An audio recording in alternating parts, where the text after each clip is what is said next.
Wives, in the same way, submit yourselves to your own husbands, so that if any of them do not believe their word, they may be won over without words by the behavior of their wives, when they see the purity and reverence of your lives. Your beauty should not come from outward adornment, such as elaborate hairstyles and the wearing of gold jewelry or fine clothes. Rather, it should be that of your inner self, the unfading beauty of a gentle and quiet spirit, which is of great worth in God's sight. For this is the way the holy women of the past who put their hope in God used to adorn themselves. They submitted themselves to their own husbands, like Sarah, who obeyed Abraham and called him her Lord. You are her daughters if you do what is right, and you do not give way to fear. Husbands, in the same way, be considerate as you live with your wives, and treat them with respect as the weaker partner and as heirs with you of the gracious gift of life, so that nothing will hinder your prayers. Finally, all of you, be like-minded, be sympathetic, love one another, be compassionate and humble. Do not repay evil with evil or insult with insult. On the contrary, repay evil with blessing, because to this you are called, so that you may inherit a blessing. For whoever would love life and see good days must keep their tongue from evil and their lips from deceitful speech. They must turn from evil and do good. They must seek peace and pursue it. For the eyes of the Lord are on the righteous, and his ears are attentive to their prayer. But the face of the Lord is against those who do evil. Who is going to harm you if you are eager to do good? But even if you should suffer for what is right, you are blessed. Do not fear their threats, do not be frightened, but in your hearts revere Christ as Lord.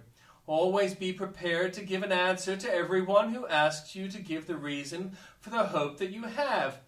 But do this with gentleness and respect, keeping a clear conscience, so that those who speak maliciously against your good behavior in Christ may be ashamed of their slander. For it is better, if it is God's will, to suffer for doing good than for doing evil. For Christ also suffered once for sins, the righteous for the unrighteous, to bring you to God. He was put to death in the body, but made alive in the spirit. After being made alive, he went and made proclamation to the imprisoned spirits, to those who were disobedient long ago, when God waited patiently in the days of Noah while the ark was being built. In it, only a few people, 8 in all, were saved through water. And this water symbolizes baptism that now saves you also. Not the removal of dirt from the body, but the pledge of a clear conscience towards God. It saves you by resurrection of Jesus Christ, who has gone into heaven and is at God's right hand, with angels, authorities, and powers in submission to him. And the Old Testament reading.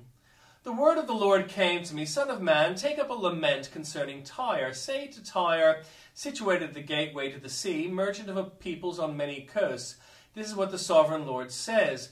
You say, Tyre, I am perfect in beauty. Your domain was on high seas. Your builders brought your beauty to perfection.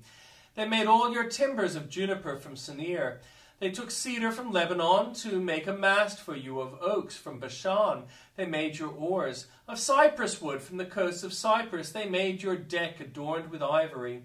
Fine embroidered linen from Egypt was your sail, and served as your banner. Your awnings were of blue and purple from the coasts of Elisha. Men of Sidon and Arvad were your oarsmen, your skilled men. Tyre were aboard as your sailors. Veteran craftsmen of Byblos were on board as shipwrights to caulk your seams. All the ships of the sea and their sailors came alongside to trade for your wares. Men of Persia, Lydia, and Put served as the soldiers in your army. They hung their shields and helmets on your walls, bringing you splendor. Men of Arvad and Helek guarded your walls on every side.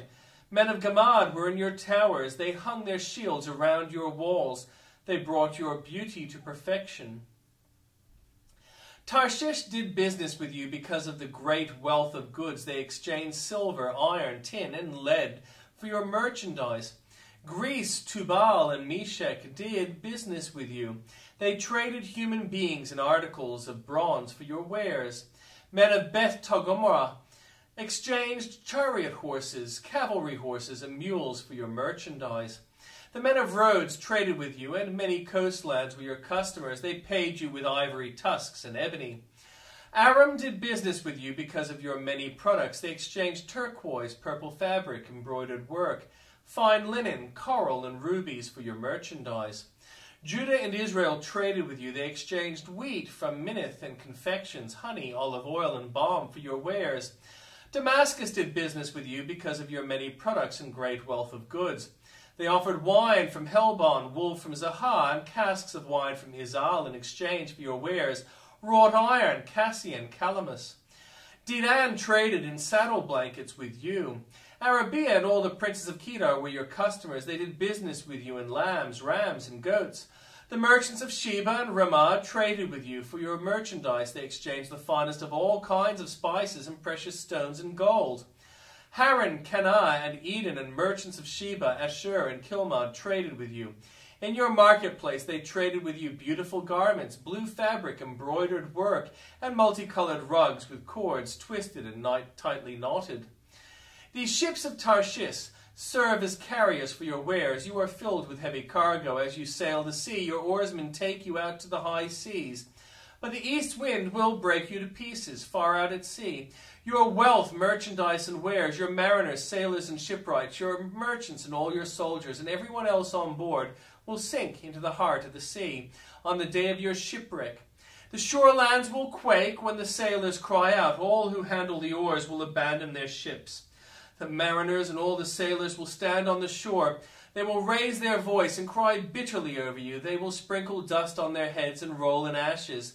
They will shave their heads because of you and put on sackcloth. They will weep over you with anguish of soul and with bitter mourning. As they wail and mourn over you, they will take up a lament concerning you. Who was ever silenced like Tyre? Surrounded by the sea, when your merchandise went out on the seas, you satisfied many nations. With your great wealth and your wares, you enriched the kings of the earth. Now you are shattered by the sea in the depths of the waters. Your wares and all your company have gone down with you. All who live in the coastlands are appalled at you. Their kings shudder with horror. Their faces are distorted with fear. The merchants among the nations scoff at you. You have come to a horrible end and will be no more. The word of the Lord came to me, Son of man, say to the rulers of Tyre, this is what the sovereign Lord says. In the pride of your heart you say, I am good. I sit on the throne of a god in the heart of seas. But you are a mere mortal and not a god, though you think you are as wise as a god. Are you wiser than Daniel? It is no secret hidden from you. By your wisdom and understanding you have gained wealth for yourself and amassed gold and silver in your treasuries. By your great skill in trading you have increased your wealth, and because of your wealth your heart has grown proud. Therefore this is what the sovereign Lord says. Because you think you are wise as a god, I am going to bring foreigners against you, the most ruthless of nations. They will draw their swords against your beauty and wisdom, and pierce your shining splendor. They will bring you down to the pit, and you will die a violent death in the heart of the seas.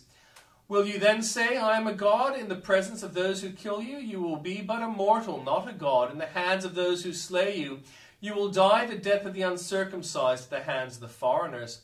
I have spoken, declares the sovereign Lord. The word of the Lord came to me, Son of man, take up a lament concerning the king of Tyre, and say to him, this is what the sovereign Lord says. You were the seal of perfection, full of wisdom and perfect in beauty. You were in Eden, the garden of God. Every precious stone adorned you, carnelian, chrysolite, and emeralds, topaz, onyx, and jasper, lapis lazuli, turquoise, and beryl. Your settings and mountings were made of gold. On the day you were created, they were prepared. You were anointed as a guardian cherub, for so I ordained you. You are on the holy mount of God. You walk among the fiery stones. You are blameless in your ways. From the day you were created till wickedness was found in you. Through the widespread trade you were filled with violence and you sinned. So I drove you in disgrace from the mount of God. And I expelled you, guardian cherub, from among the fiery stones. Your heart became proud on account of your beauty, and you corrupted your wisdom because of your splendor. So I threw you to the earth. I made a spectacle of you before the kings. By your many sins and dishonest trade, you have desecrated your sanctuaries. So I made a fire come out from you, and it consumed you. And I reduced you to ashes on the ground in the sight of all who were watching, all the nations who knew you and are appalled at you. You have come to a horrible end and will be no more. The word of the Lord came to me, Son of man, set your face against Sidon, prophesy against her, and say, This is what the sovereign Lord says. I am against you, Sidon, and among you I will display my glory. You will know that I am the Lord when I inflict punishment on you, and within you am proved to be holy. I will send a plague against you, and make blood flow in your streets. The slain will fall within you, with the sword against you on every side. Then you will know that I am the Lord. No longer will the people of Israel have malicious neighbors, who are painful briars and sharp thorns. Then they will know that I am the sovereign Lord. This is what the sovereign Lord says, When I gather the people of Israel from the nations where they have been scattered, I will be proved holy through them in the sight of the nations. Then they will live in their own land, which I gave to my servant Jacob. They will live there in safety and will build houses and plant vineyards. They will live in safety when I inflict punishment on all the neighbors who malign them. Then they will know that I am the Lord their God. In the 10th year, in the 10th month, on the 12th day, the word of the Lord came to me, Son of man, set your face against Pharaoh, king of Egypt, and prophesy against him, and against all Egypt. Speak to him and say, This is what the sovereign Lord says to me. I am against you, Pharaoh, king of Egypt, you great monster lying among your streams. You say, The Nile belongs to me. I made it look for myself, but I will put hooks in your jaws and make the fish of your streams stick to your scales.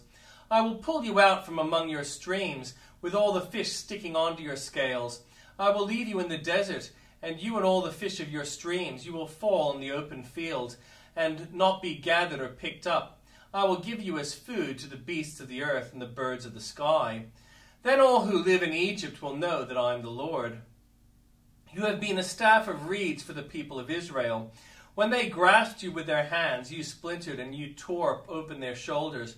When they leaned on you, you broke and their backs were wrenched. Therefore, this is what the sovereign Lord says, I will bring a sword against you and will kill both man and beast.